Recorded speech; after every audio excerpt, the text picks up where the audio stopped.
Hello everyone, welcome to my channel ಸರಿಹರಿ kitchen. ನಾನು ಸೌಂದರ್ಯ. ಇವತ್ತಿನ ವಿಡಿಯೋದಲ್ಲಿ ಈಸಿಯಾಗಿ ಫಿಶ್ ಫ್ರೈನ ಹೇಗೆ ಮಾಡ್ಕೊಳ್ಬೋದು ಅಂತ ಹೇಳ್ಬಿಟ್ಟು ತಿಳಿಸ್ಕೊಡ್ತಾ ಇದ್ದೀನಿ. ಬನ್ನಿ ಆಗಿದ್ರೆ ಈ ಫಿಶ್ ಫ್ರೈನ ಹೇಗೆ ಮಾಡೋದು ಅಂತ ಹೇಳ್ಬಿಟ್ಟು ಇವತ್ತಿನ ವಿಡಿಯೋದಲ್ಲಿ ನೋಡೋಣ. ಮೊದಲಿಗೆ ನಾನಿಲ್ಲಿ ಒಂದು 3/4 kg ಫಿಶ್ನ ತೊಗೊಂಡಿದ್ದೀನಿ. ಈ ರೀತಿಯಾಗಿ ಸಣ್ಣದಾಗಿ ಸ್ಲೈಸ್ ಮಾಡಿಸ್ಕೊಳ್ಬೇಕಾಗುತ್ತೆ. ನೆಕ್ಸ್ಟ್ ಇದು ಯಾವ ಫಿಶ್ ಅಂತ ಗೊತ್ತಿಲ್ಲ, ನೀವು ಯಾವುದೇ ಫಿಶ್ ತೊಗೊಂಡ್ರೂ ಇದೇ ಪ್ರೊಸೀಜರಲ್ಲಿ ಮಾಡ್ಕೊಳ್ಬೋದು. ನೆಕ್ಸ್ಟ್ ಇಲ್ಲಿ ಮಸಾಲೆಗೋಸ್ಕರ ಒಂದು ಪಾತ್ರೆನ ಇಟ್ಕೊಂಡು 1 ಟೇಬಲ್ ಸ್ಪೂನಷ್ಟು ಅಚ್ಕಾರದ ಪುಡಿನ ಹಾಕೊಳ್ತಾ ಇದ್ದೀನಿ. 1 ಟೀ ಸ್ಪೂನಷ್ಟು ಧನಿಯಾ ಪುಡಿ.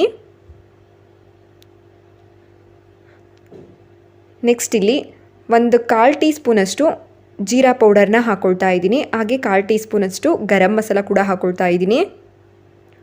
ಜೊತೆಗೆ 1/4 ಟೀ ಸ್ಪೂನ್ಗಿಂತ ಸ್ವಲ್ಪ ಕಮ್ಮಿ ಆಗಿರೋಷ್ಟು ಪೆಪ್ಪರ್ ಪೌಡರ್, ಒಂದು ಸ್ವಲ್ಪ ಅರಿಶಿನ, ರುಚಿಗೆ ತಕ್ಕಷ್ಟು ಉಪ್ಪನ್ನ ಹಾಕ್ಕೊಳ್ಬೇಕಾಗುತ್ತೆ. ಹಾಗೆ 1.5 ಟೀ ಸ್ಪೂನಷ್ಟು ಕಾರ್ನ್ಫ್ಲೋರ್ನ ಹಾಕೊಳ್ತಾ ಇದ್ದೀನಿ. ಬೈಂಡಿಂಗಿಗೆ ಚೆನ್ನಾಗಿರುತ್ತೆ ಕಾರ್ನ್ಫ್ಲೋರ್ ಹಾಕಿದರೆ, ಹಾಗಾಗಿ. ನೆಕ್ಸ್ಟ್ ಇಲ್ಲಿ ಸ್ವಲ್ಪ ಕರಿಬೇವಿನ ಸೊಪ್ಪನ್ನು ಸಣ್ಣದಾಗಿ ಕಟ್ ಮಾಡಿಬಿಟ್ಟು ಸೇರಿಸ್ಕೊಳ್ತಾ ಇದ್ದೀನಿ. 1 ಸ್ಪೂನಷ್ಟು ಎಣ್ಣೆ ಹಾಕ್ಕೊಳ್ಬೇಕಾಗುತ್ತೆ. ಇಲ್ಲಿ ಒಂದು ಅರ್ಧ ಹೋಳಷ್ಟು ನಿಂಬೆಹಣ್ಣನ್ನು ಹಾಕ್ಕೊಳ್ತಾ ಇದ್ದೀನಿ. ನಿಂಬೆಹಣ್ಣು ರಸನ ಸೇರಿಸ್ಕೊಂಡಿದ್ದೀನಿ.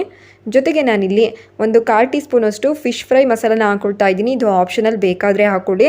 ಜೊತೆಗೆ 1 ಸ್ಪೂನಷ್ಟು ಶುಂಠಿ ಬೆಳ್ಳುಳ್ಳಿ ಪೇಸ್ಟನ್ನು ಹಾಕ್ಕೊಳ್ಬೇಕಾಗುತ್ತೆ. ಅದ್ರ ವಿಡಿಯೋ ಕ್ಲಿಪ್ ಮಿಸ್ ಆಗಿದೆ ನೋಡಿ. ಹಾಕ್ಬಿಟ್ಟು ಈ ರೀತಿಯಾಗಿ ಗಟ್ಟಿಯಾಗಿ ಪೇಸ್ಟ್ ರೀತಿ ಕಲಿಸ್ಕೊಳ್ಬೇಕಾಗುತ್ತೆ. ನಾವೀಗ ನೆಕ್ಸ್ಟ್ ನಾವು ತೊಗೊಂಡಿರೋ ಅಂಥ ಫಿಶ್ಶಿನ ಸ್ಲೈಸ್ಗೆ ನೀಟಾಗಿ ನಾವು ಮಾಡ್ಕೊಂಡಿರೋ ಅಂಥ ಮಸಾಲೆ ಪೇಸ್ಟನ್ನು ಕೋಟಿಂಗ್ ಮಾಡಬೇಕಾಗುತ್ತೆ. ಚೆನ್ನಾಗಿ ಮಾಡ್ಕೊಳ್ಬೇಕು. ಮಸಾಲೆ ಎಲ್ಲ ಕಡೆ ಸ್ಪ್ರೆಡ್ ಮಾಡಬೇಕು ನೀಟಾಗಿ ನೋಡಿ. ಈ ರೀತಿಯಾಗಿ ಒಂದೊಂದೇ ಪೀಸಿಗೆ ಚೆನ್ನಾಗಿ ಹಚ್ಚಿಟ್ಕೊಳ್ಬೇಕಾಗುತ್ತೆ. ಈ ಎಡ್ಜಸ್ಗೆಲ್ಲ ನೀಟಾಗಿ ಈ ರೀತಿ ಚೆನ್ನಾಗಿ ಕೋಟಿಂಗ್ ಆಗೋ ರೀತಿಲಿ ನಾವು ನೀಟಾಗಿ ಅಪ್ಲೈ ಮಾಡ್ಕೊಳ್ಬೇಕು ನೋಡಿ. ಈ ರೀತಿಯಾಗಿ ನಾನು ಎಲ್ಲ ಫಿಶ್ ಪೀಸಸ್ಗೂ ಕೂಡ ಹಾಕಿ ಇಟ್ಕೊಂಡಿದ್ದೀನಿ. ನೆಕ್ಸ್ಟ್ ಇದಕ್ಕೆ ಒಂದು ಪ್ಲೇಟ್ನ ಕ್ಲೋಸ್ ಮಾಡಿಬಿಟ್ಟು 1 ಅವರ್ ಅಥವಾ ಟೈಮ್ ಇದ್ದರೆ 1-2 ಅವರು ನಾವು ರೆಸ್ಟಿಗೆ ಇಡಬೇಕಾಗುತ್ತೆ. ನೆಕ್ಸ್ಟ್ ನೋಡಿ, ಇಲ್ಲಿ ನಾನು 1 ಅವರ್ ಆದಮೇಲೆ ನಾನು ನಿಮಗೆ ತೆಗೆದು ತೋರಿಸ್ತಾ ಇದ್ದೀನಿ. ನೀಟಾಗಿ ಚೆನ್ನಾಗಿ ರೆಡಿ ಆಗಿದೆ. ಇವಾಗ ಇದನ್ನು ಬೇಯಿಸ್ಕೊಳ್ಬೇಕಾಗುತ್ತೆ. ಇಲ್ಲಿ ಒಂದು ಪ್ಯಾನ್ಗೆ ಒಂದು 6-7 ಸ್ಪೂನಷ್ಟು ಎಣ್ಣೆನ ಹಾಕ್ಕೊಂಡಿದ್ದೀನಿ. ಎಣ್ಣೆ ಕಾಯ್ದ ನಂತರ ನಾವು ರೆಡಿ ಮಾಡಿ ಇಟ್ಕೊಂಡಿರೋವಂಥ ಪೀಸಸ್ನ ಎಣ್ಣೆ ಒಳಗೆ ಹಾಕ್ಕೊಳ್ಬೇಕಾಗುತ್ತೆ. ನಾವು ತೊಗೊಂಡಿರೋವಂಥ ಪ್ಯಾನ್ ಎಷ್ಟಾಗಲ ಇರುತ್ತೆ ನೋಡಿಬಿಟ್ಟು ಪೀಸಸ್ನ ಹಾಕ್ಕೊಳ್ಳಿ, ಜಾಸ್ತಿ ಹಾಕ್ಕೊಳ್ಬಾರ್ದು.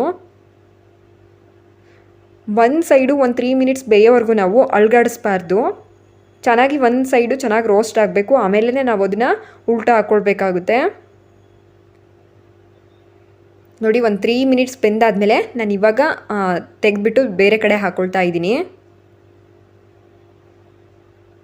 ಈ ರೀತಿ ಒಂದೇ ಸೈಡು ಚೆನ್ನಾಗಿ ಬೇಯಿಸ್ಕೊಳ್ಳೋದ್ರಿಂದ ನಮಗೆ ಮಸಾಲೆ ಬಿಚ್ಕೊಳ್ಳೋದ್ರಿಂದ, ಹಾಗಾಗಿ ಅದ್ರ ಜೊತೆಗೆ ಕಾರ್ನ್ಫ್ಲೋರ್ ಹಾಕಬೇಕು, ಇಲ್ಲಾಂದರೆ ನಮಗೆ ಮಸಾಲೆ ಎಲ್ಲ ಬಿಟ್ಕೊಬಿಡುತ್ತೆ. ಹಾಗಾಗಿ ಕಾರ್ನ್ಫ್ಲೋರ್ನ ಸ್ಕಿಪ್ ಮಾಡಬೇಡಿ.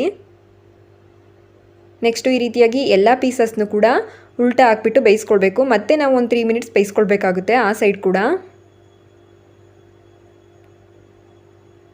2 ಸೈಡು ಕೂಡ ಒಂದು 3 ಮಿನಿಟ್ಸ್ ಬೆಂದಾದ ನಂತರ ಮತ್ತೆ ನಾವು ರೊಟೇಟ್ ಮಾಡಿ ಸ್ವಲ್ಪ ಕ್ರಿಸ್ಪ್ ಆಗೋವರೆಗೂ ಕೂಡ ಬೇಯಿಸ್ಕೊಳ್ತಿರ್ಬೇಕು. ಪದೇ ಪದೇ ಕೈ ಆಡಿಸ್ತಾ ಇರಬಾರ್ದು. ಒಂದೊಂದು 2 ನಿಮಿಷ ಒಂದು ಸೈಡ್ ಬೇಯಿಸ್ಕೊಂಡು ನಂತರನೇ ನಾವು ಈ ರೀತಿಯಾಗಿ ಉಲ್ಟಾ ತಿರುಗಿಸಿ ಹಾಕ್ಕೊಳ್ಬೇಕಾಗುತ್ತೆ ನೋಡಿ. ಈ ರೀತಿಯಾಗಿ ಕಲರ್ ಚೇಂಜ್ ಆಗಿ ಫುಲ್ ಕ್ರಿಸ್ಪ್ ಆಗೋವರೆಗೂ ಕೂಡ ಬೇಯಿಸ್ಕೊಳ್ಬೇಕು. ನೋಡ್ತಾ ಇದ್ದೀರಲ್ಲ ಎಷ್ಟು ಚೆನ್ನಾಗಿ ಬೆಂದಿದೆ ಅಂತ ಹೇಳ್ಬಿಟ್ಟು. ಈಸಿಯಾಗಿ ಫಿಶ್ ಫ್ರೈನ ಮನೇಲೇ ಮಾಡ್ಕೊಳ್ಬೋದು. ತುಂಬಾ ಟೇಸ್ಟಿಯಾಗಿರುತ್ತೆ. ಹಾಗೆ ಸಿಂಪಲಾಗಿ ಕೂಡ ಮಾಡ್ಕೊಳ್ಬೋದು.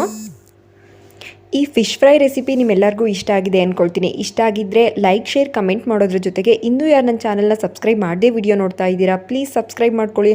ಹಾಗೆ ಪಕ್ಕದಲ್ಲಿರೋ ಬೆಲ್ ಬಟನ್ನ ಕ್ಲಿಕ್ ಮಾಡಿ ಆಲ್ ಅಂತ ಸೆಲೆಕ್ಟ್ ಮಾಡ್ಕೊಳ್ಳಿ. Thank you for watching.